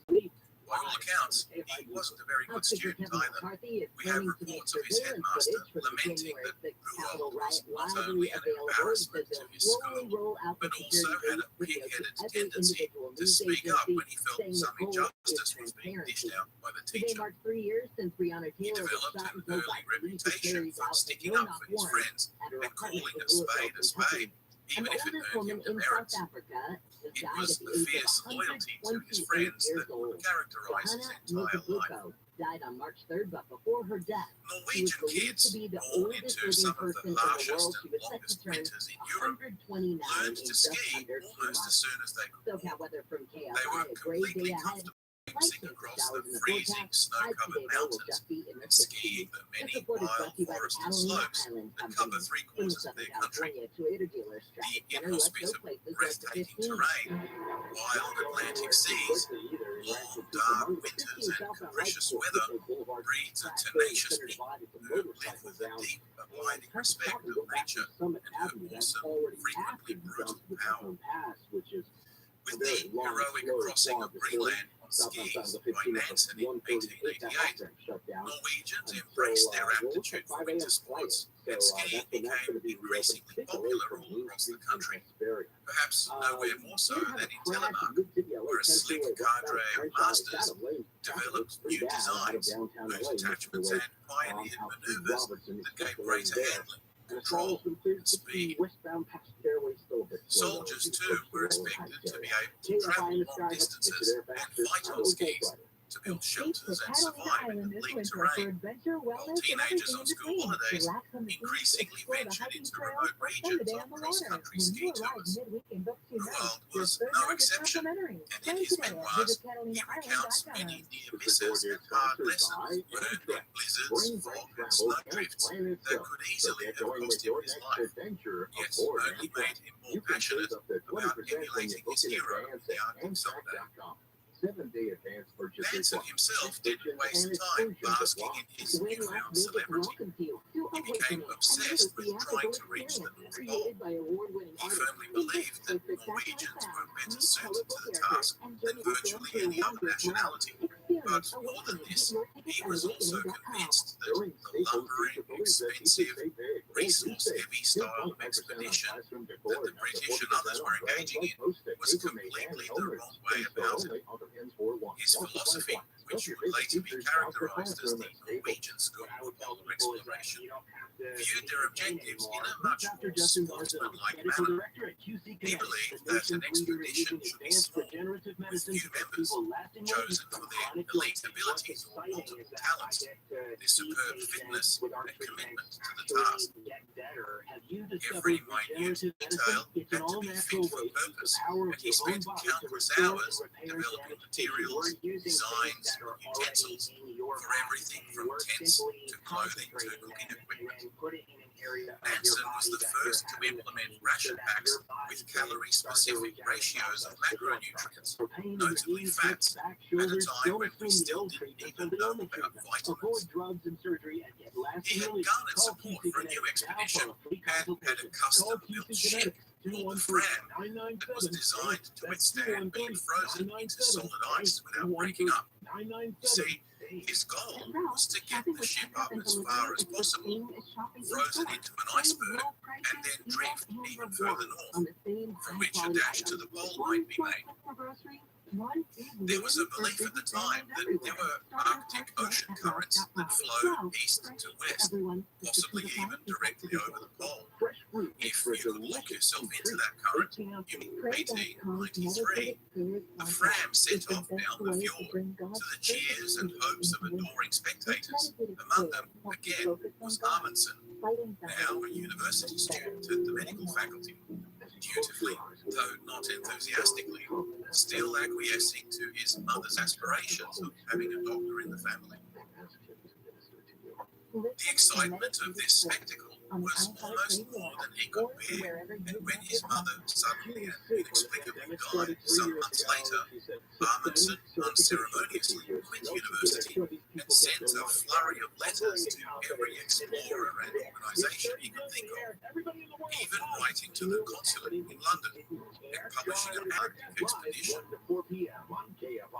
Disappointed, He nevertheless began a serious, self-motivated study of subjects including meteorology, cartography, and surveying, then signing on to a seal hunting ship in order to experience Arctic sailing from a master navigator. When he returned home, his family encouraged him to at least undertake some formal studies to qualify as a merchant seaman. So he threw himself into the task with serious commitment, earning his mate's certificate, as well as doing national service in the army, reveling in the fitness and survival training. Still unsatisfied with his skill set, he spent another grueling winter crossing a wild and inhospitable icy mountain plateau with his brother, again narrowly avoiding disaster in the unforgiving terrain. Coming out the other end, victorious, but very much humbled.